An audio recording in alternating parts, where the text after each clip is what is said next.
So today I just wanted to take a quick look at 1985's Lust in the Dust. This is the second film in which Devine and Tab Hunter work together. And John Waters had been asked to direct the film. Obviously he turned down the opportunity because he did not write the screenplay, which is definitely very respectable. It's understandable that he would rather work on his own material rather than take over on someone else's work. Edith Massey had also auditioned for the part of Big Ed. Obviously she had been turned down because the director Paul Bartel did not want to carry over the feel of this being a John Waters film, because it was not. It's definitely very much a very different feel. It's definitely a very campy, very cheesy film.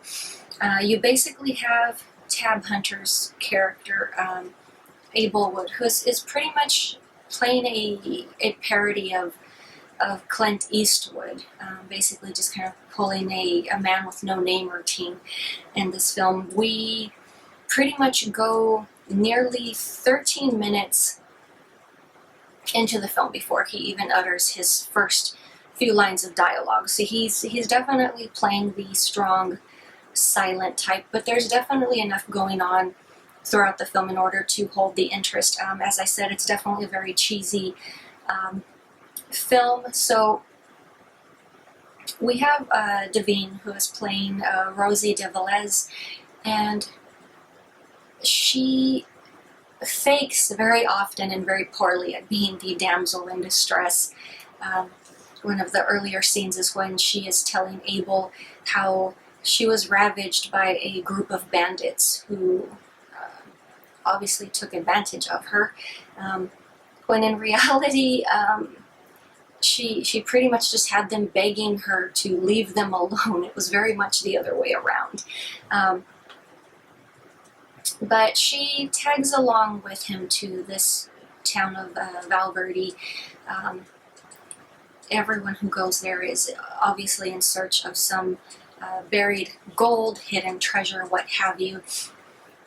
We later do discover through the course of the film that Rosie has part of a map tattooed on her rear, obviously, which leads to the gold.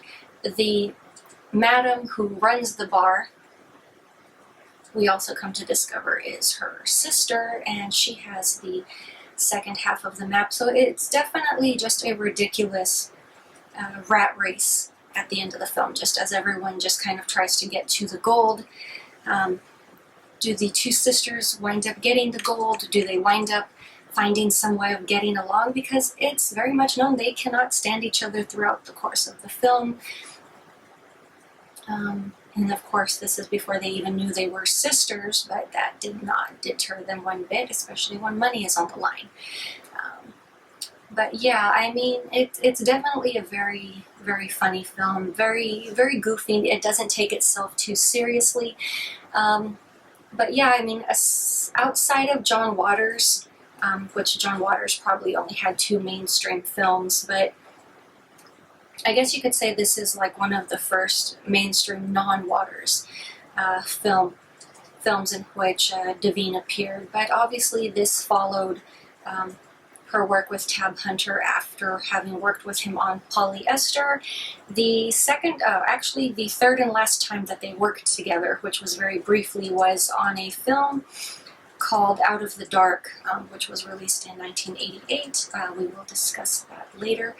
But yeah, just super quick thoughts, just a random little brush over. It's definitely a cute little film. If you have interest in spaghetti westerns, I would say go ahead and check it out. Obviously it's a mock spaghetti, faux sketty, anywho.